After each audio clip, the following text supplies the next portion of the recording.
अब तक आपने सुना डॉक्टर कर्मेंद्र मिताली के घर वापस आते हैं। अपने क्रिप्टिक विधि के माध्यम से उस घर में व्याप्त शैतान का पता लगाते हैं और वो शैतान जो कि डैनियल को पूरी तरह अपने वश में कर चुका है, सामने आता है डैनियल एक अलग रूप में। अब आगे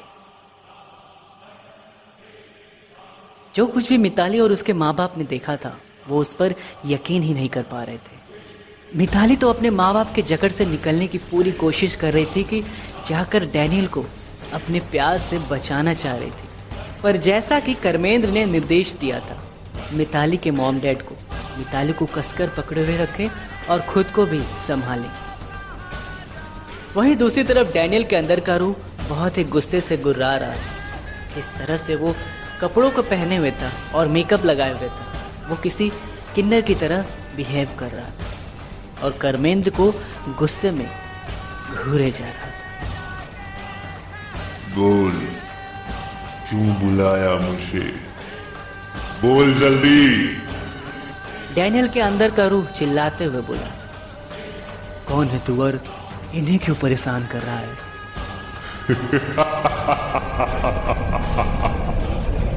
तुम मुझसे कुछ भी नहीं जान सकता। हट जा मेरे रास्ते से, नहीं तो मारा जाएगा। कर्मेंद्र ने सवाल किया तो उस रूह ने हंसते हुए जवाब दिया, तुझे उन दोनों तक पहुंचने से पहले मुझसे सामना करना पड़ेगा। नादान मत बन, शैतान को निमंत्रित किया है तूने, अब अपनी मौत को आमंत्रित मत कर मूर्ख। कर्मेंद्र एक अलग ही आत्मविश्वास के साथ बोल रहा था और वो रूह बस अट्टहास ही करते हुए बोले जा रहा था, तो मैं चुनौती देता हूँ तेरे उस शैतान को और तुझे भी। कायर, आ मार मुझे। कर्मेंद्र ने एक चुनौती दी तो वो रूह अपने आपे से बाहर होने लगा, जिस वजह से डैनियल की आंखें और दांत बाहर आने लगे थे। तभी वो खंजर डैनियल ने कर्मेंद्र के चेहरे पर निशाना लेते हुए कर्मेंद्र की तरफ फेंका, पर कर्मेंद्र ने अपना हाथ से अपने चेहरे को ढक लिया और वो खंजर कर्मेंद्र के हाथ पर बधे रुद्राक्ष से टकराया और वहीं कर्मेंद्र के कदमों में ही जलकर धंस गया। अब वो रूह और भी आवेशित हो रहा था। अचानक से उसने 50 मीटर ऊंचे सीढ़ी से जंप लगा दिया और सीधे कर्मेंद्र की तरफ बढ़ रहा था। वहीं कर्मेंद्र एक दिव्य तेज और इरादे के साथ उस रूह को देख रहा था। वहीं मिताली और उसके मॉम डैड बिल्कुल भी नहीं जानते थे कि अगले ही पल क्या होने वाला था। और जैसे ही वो रूह कर्मेंद्र के समीप पहुंचा और किसी भी पल कर्मेंद्र पर हमला कर सकता था, कर्मेंद्र अपने घुटनों के बल पर बैठा और वो शीशा जो कि उसने काले शीशे के आगे जमीन पर रखा था, किसी परिस्थिति विशेष के लिए को रस्सी से खींचा और अगले ही पल कर्मेंद्र और उस रूह के बीच वो शीशा एक दीवार के प्रतिरूप में था। वो रूह डैनियल के शरीर को छोड़कर उस शीशे में फंस गया था। डैनियल का शरीर अचेत जमीन में जा पड़ा और कर्मेंद्र जमीन में बैठा लंबी लंबी सांसें लिए जा रहा था, पर चेहरे पर उसके थोड़ा सा सुकून भी दिख रहा था। वो रूह उस शीशे में फंस चुका था और उसका प्रतिबिंब भी उस शीशे में हल्का सा नजर आ रहा था। वो शीशा हिल रहा था उस रूह के ताकत से। मिताली ने तुरंत ही दौड़कर डैनियल के अचेत बॉडी को संभाला और उसके माँ बाप सीधे कर्मेंद्र की तरफ दौड़े। पास पहुंचकर रुके तो उनके बॉडी लैंग्वेज से इस बात का अंदाजा लगाना बिल्कुल भी मुश्किल नहीं था कि वो दोनों वही सारी बातें जानना चाहते थे जो कि अभी देखा था। अभी नहीं, प्लीज। कर्मेंद्र ने खुद को संभालते हुए और मिताली के मॉम डैड को रोकते हुए जल्दबाजी में बोला, अभी समय बहुत कम है, मुझे इस शीशे के अंदर जाना होगा। उस रूह के साथ ही मैं उसके अतीत में प्रवेश कर जाऊंगा। वो कैसे? डैनियल को संभालकर मिताली ने कर्मेंद्र से सवाल किया, आफ्टर लाइफ हिप्नोसिस ये क्या है? कर्मेंद्र ने प्रतिक्रिया दी तो मिताली ने सवाल किया, पैरानॉर्मल साइंस में हम मानते हैं कि इस दुनिया की तरह ही शीशे के अंदर रूहों की भी एक दुनिया है, जो कि कुछ विशेष मंत्रों का उच्चारण करके किसी भी रूह विशेष के अतीत में जा सकते हैं। कर्मेंद्र ने जवाब दिया, मिस्टर अग्रवाल ये लीजिए। ये क्या है? कर्मेंद्र ने एक छोटी सी शीशी जिसमें पानी भरा हुआ था को मिताली के फादर को दिया तो उसके फादर ने जानने के लिए वापस से सवाल किया, हॉली वाटर जिसे हम गंगा जल भी या शुद्ध जल भी कह सकते हैं। पर इसका हमें क्या करना होगा कर्मेंद्र? कर्मेंद्र ने जवाब दिया तो मिताली ने फिर सवाल किया। मिताली, मैं जिस जगह जा रहा हूँ उस दुनिया में समय इस दुनिया के मुकाबले काफ़ी तेज होगा, तो मैं वो सारी बातें जो जानना चाहता हूँ ज़्यादा से ज़्यादा से 20 मिनट में जान लूँगा और शीशे से बाहर आ जाऊँगा। पर कर्मेंद्र थोड़ा हिचकिचाया। पर क्या कर्मेंद्र? मिताली कर्मेंद्र के हिचकिचाहट में कुछ महसूस कर रही थी। पर यदि मैं 20 मिनट के अंदर शीशे से बाहर नहीं आया तो आप ये शुद्ध जल इस शीशे पर डाल देना, जिससे कि ये शीशा हमेशा के लिए भस्म हो जाएगा, और भस्म हो जाएगा वो रूह भी हमेशा के लिए मेरे साथ उसी दुनिया में। क्योंकि 21वें मिनट में उसी दुनिया में मैं रूह मोक्ष मंत्र का उच्चारण शुरू कर दूंगा और वो रूह उसी के दुनिया में मेरे साथ ही खत्म हो जाएगा। तुम्हारा दिमाग खराब हो गया है, तुम कहीं नहीं जा रहे हो, मिताली लगातार बोले जा रही थी पैनिक में। वहीं कर्मेंद्र उसे समझाने की कोशिश किए जा रहा था पर नाकाम हो रहा था। हम कहीं और चले जाएंगे, ये शहर हमारे लिए अनलकी है ना, तो ठीक है, हम ये शहर ही छोड़ देंगे। Mitali shut up, I said quiet, चुप हो जाओ यार। कर्मेंद्र ने चिल्लाकर मिताली को चुप कराया और फिर धैर्य के साथ बोला, प्लीज, और कोई रास्ता नहीं है इसके सिवाय। वो रूह अब तुम्हारे और डैनियल के संपर्क में है और अब वो पीछा करेगा। मुझे ये करना ही होगा। Believe me, I will be back.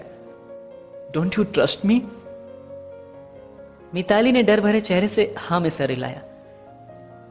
Sun, forgive अस, हमने तुम्हें गलत समझा। प्लीज, हो सके तो हमें माफ कर देना। मिस्टर अग्रवाल, ये आप क्या कर रहे हैं? आपने वही किया जो कि हर माँ बाप अपने बच्चों के लिए करता है। मिताली के फादर आंखों में आंसू लिए अपने हाथ जोड़े कर्मेंद्र से अपनी गलती की माफी मांग रहे थे, तो कर्मेंद्र ने इस तरह से जवाब दिया जैसे कि वो उनसे दिल से जुड़ चुका था। फिर कर्मेंद्र आखिरी बार मिताली के पास गया और उसके हाथ को पकड़कर बोला, भरोसा रखो, वापस आऊंगा, और मेरे आने तक तुम डैनियल को कुछ मत बताना। अगर वो कुछ पूछे तो बोलना कि आज उसकी तबीयत खराब है, बस। पर जाना जरूरी है क्या? तुम्हें तो प्यार हो रहा है मुझसे mister Agarwal, extra marital affair, और वो भी आपके सामने। कर्मेंद्र की आंखों में आंसू थे। मिताली और उसके मॉम डैड रोए जा रहे थे। अच्छा सुनो, अगर मैं नहीं आया तो डैनियल को कभी मत बताना कि उसे क्या हुआ था, और मैं दोबारा यहाँ कभी आया भी था। उसकी जरूरत नहीं पड़ेगी, तुम वापस आओगे, समझे? ज्यादा हीरोबाजी मत करना वहां पे, ओके? Okay ma'am. सभी की आंखों में आंसू थे। ठीक है, मैं अब जाता हूं, आप लोग वापस से किचन की तरफ चले जाइए। अब कर्मेंद्र ने उस हिलते हुए शीशे की तरफ देखते हुए बोला, तो वो सभी वापस किचन की तरफ चले गए। अब हॉल में एक बार फिर से सन्नाटा पसर गया था। वहीं कर्मेंद्र ने फिर से मंत्रों का उच्चारण शुरू किया। You have not commanded, I am strong. Karmendra की आवाज इस बार पहले से ज्यादा तेज थी। हवाओं ने एक बार फिर दस्तक दी, पर कर्मेंद्र अपने आत्मविश्वास से मंत्रों का उच्चारण किए जा रहा था। I am not afraid from you, I am not being discouraged. हवाओं के साथ साथ अब दरवाजे भी खुलने बंद होने लगे थे और माहौल भयानक होता जा रहा था। पर कर्मेंद्र अब धीरे धीरे शीशे की तरफ बढ़ा जा रहा था। For the Lord my God's will is with me wherever I go. अब कर्मेंद्र शीशे के पास खड़ा था और हवाएं तूफान की तरह से चल रही थी। तभी शीशे के अंदर एक रोशनी चमकी जो कि एकदम सफेद और किसी नॉर्मल व्यक्ति के सामना करने के बाहर थी। मिताली और उसके माँ बाप अपनी आंखें उस प्रकाश से नहीं मिला सके और सर अपने हाथों में छुपा लिया। कुछ पल में सब कुछ शांत हो चुका था। सबने सर उठाया तो कर्मेंद्र वहां नहीं था। वो जा चुका था उस शीशे के माध्यम से उस रूह के अतीत में। कर्मेंद्र ने शीशे के दूसरी तरफ एक सडन जंप लिया तो लड़खड़ा कर गिर गया पर अगले ही पल खुद को संभालते हुए वो जगह की जांच करने लगा। कर्मेंद्र को दिखा एकदम शांत माहौल, दूर दूर तक हरियाली और ऊंचे ऊंचे पेड़, और वातावरण में एक अलग सी शांति का एहसास। चिड़ियों की चहक और कई पक्षी एक साथ कोलाहल करते आकाश में क्रीड़ा कर रहे थे। पूरा का पूरा दृश्य आज के समय का बिल्कुल भी नहीं लग रहा था, एकदम स्वर्ग लग रहा था। कर्मेंद्र अभी जगह को समझ ही रहा था कि उसे वही धुन हल्की सी सुनाई पड़ी, पर वो धुन काफी दूर से आती प्रतीत हो रही थी। कर्मेंद्र उत्सुकतावश उसी धुन की तरफ दौड़ा। उसके चेहरे पर एक जिज्ञासा साफ दिख रही थी। जैसे जैसे वो आगे बढ़ रहा था वो धुन धीरे धीरे तेज हो रही थी। कर्मेंद्र तेजी से ऊंचे हरे भरे पेड़ों के बीच से गुजरते हुए उसी दिशा में आगे बढ़ रहा था। वो धुन अब काफी साफ सुनाई पड़ रही थी। अब कर्मेंद्र एक ऊंचे हरे भरे टीले पर खड़ा था, जहां से कि सामने की तरफ एक विशालकाय झरना थोड़ी दूर में तलतल करके बह रहा था। झरने के सामने एक तालाब दिख रहा था, जिसमें कि लहरें अटखेलियां ले रही थी। उसी में कुछ बतख और मछलियां रह रहकर क्रीड़ा कर रहे थे। जगह जगह पर तालाब में कमल पुष्प भी खिले थे, और तालाब के किनारे पर बैठा था एक युगल जोड़ा। शख्स की वेशभूषा से लग रहा था कि वो ब्राह्मण था। एक केसरिया अंग वस्त्रम उसके सुडौल और गठीले शरीर से लिपटा हुआ था, और पीली धोती उसके शरीर से लग रहा था कि वो व्यायाम को अधिक महत्व देता होगा। वहीं वो लड़की पूरे राजकुमारी की पोशाक में थी, कहीं कहीं राजकुमारी प्रतीक हो रही थी। दोनों तालाब के किनारे लगे बरगद के पेड़ की छांव में बैठे बस सामने के तालाब और झरने को निहार रहे थे। वो शख्स कृष्णा गोविंद था, और वो लड़की राजकुमारी रूपकला। तभी हम जब भी आपके साथ होते हैं ना, तो हमारा हृदय एकदम शांत और अति आनंदित महसूस करता है गोविंद। कहते ही रूपकला अपना सर कृष्ण गोविंद के कंधे पर रख दिया और शांत तालाब को निहारने लगी। रूपकला की आवाज में गजब की मिठास थी, अपनापन झलक रहा था, और उल्टी दिशा में होने की वजह से कर्मेंद्र उन दोनों के चेहरे को नहीं देख पा रहा था। एहसास तो हमें भी आपके साथ होने पर अद्भुत ही होता है राजकुमारी। कृष्ण गोविंद की आवाज में भी गजब का संयम साफ झलक रहा था। क्या हम आपसे कुछ पूछ सकते हैं गोविंद? राजकुमारी, यदि आपको कुछ पूछने के लिए हमारे आदेश की प्रतीक्षा करनी पड़े तो मेरे प्रेम आपके लिए मिथ्या मात्र है। रूपकला ने एक याचना करते हुए बोला, तो कृष्ण गोविंद ने एक बेहतर प्रतिक्रिया दी और अपने प्रेम का वर्णन किया। मैं जब भी इस जगह पर आती हूँ तो आपको कैसे ज्ञात होता है कि हम यहाँ आ चुके हैं और आप अपने बांसुरी की धुन से हमें आनंदित करने उपस्थित हो जाते हैं गोविंद? राजकुमारी, हम आपसे हृदय के साथ साथ आत्मा से भी प्रेम करते हैं, और आप जब भी यहाँ पर आएंगी तो मेरी या बांसुरी और मैं आपके साथ के लिए हमेशा सदैव उपस्थित रहेंगे। रूपकला ने सवाल किया तो कृष्ण गोविंद ने एक मुस्कुराहट के साथ बोला। अब कृष्ण गोविंद ने अपना एक हाथ रूपकला के कंधे पर रख लिया था, और रूपकला ने अपना सर कृष्ण गोविंद के कंधे पर।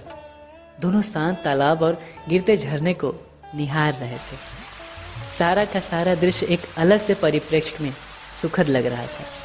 यहाँ तक कि कर्मेंद्र भी उन दोनों के प्रेम को देखकर कहीं खो सा गया था, और एक मुस्कान के साथ बस उन दोनों को निहारे जा रहा था। पर कुछ पल बाद उसे कुछ सैनिकों और घोड़ों की आने की आवाज़ सुनाई पड़ी, और कर्मेंद्र चौकन्ना होकर वापस से झाड़ियों में छुप गया। वो सारे सैनिक एक पोशाक विशेष में थे। सबके सबने काले वस्त्र पहन रखे, और सामने सीने के पास एक शेर की तस्वीर की परछाई बनी थी, जो कि एक हाथ से तलवार पकड़े थे। सारे सैनिक उन दोनों के पास आकर आमने सामने होकर सर झुकाकर खड़े हो गए, और बीच में एक बूढ़ा व्यक्ति जो कि दिखने में राजा लग रहा था, अपने काले घोड़े की लगाम खींचता हुआ आके रुका। उसका पहनावा एकदम राजसी था। गोल्डन पोशाक के साथ एक लाल पगड़ी, मोतियों की माला, चेहरे की दाढ़ी एकदम सफ़ेद और मूछ जो कि मोटी थी, चेहरे को ताव दे रही थी। वो थे महाराज भानुशाली। लगातार कृष्ण गोविंद को घूरे जा रहे थे, एक अलग ही भाव के साथ। वहीं रूपकला कुछ बोलना चाहती थी, पर तभी आप पालकी में बैठिए राजकुमारी। एक राजसी तेवर के साथ भानुशाली ने रूपकला को आदेश दिया। रूपकला कुछ कहना चाहते थे कि तभी कृष्ण गोविंद को एक नज़र देखकर पालकी में जा बैठी। महाराज भानुशाली लगातार अब भी कृष्ण गोविंद को देखे जा रहे थे। सैनिकों के जमावड़े की वजह से कर्मेंद्र अभी भी कृष्ण गोविंद का चेहरा नहीं देख पा रहा था। कुछ पल पश्चात पालकी भानुशाली के साथ वापस मुड़ी और सारे सैनिक भी पीछे पीछे चल दिए। कर्मेंद्र भी उन्हीं के पीछे हो लिया। कुछ दूर जाने पर वो खुद को एक हरे भरे टीले पर पाया, जहां से कि एक भव्य साम्राज्य दिख रहा था, जो कि अपने आप में एक अलग ही राष्ट्र लग रहा था। ऊंची ऊंची इमारतें, बड़े बड़े गुंबद, सुनहरे घोड़े, हाथी की प्रतिमाएं। राज्य के मुख्य द्वार पर विशालकाय हाथियों की फौज सुरक्षा के लिए तैनात थी। हर एक द्वार, हर एक इमारत, हर एक मंजिल पर कई सैनिक लगातार पहरा दे रहे थे। मुख्य महल के सबसे ऊंचे हिस्से में एक बड़ा सा झंडा, जो कि केसरिया रंग का था, जिसमें कि एक शेर की छाया थी, जो कि एक हाथ में एक तलवार लिए था, हवा में लहरा रहा था। वो साम्राज्य था बंगाराज्य।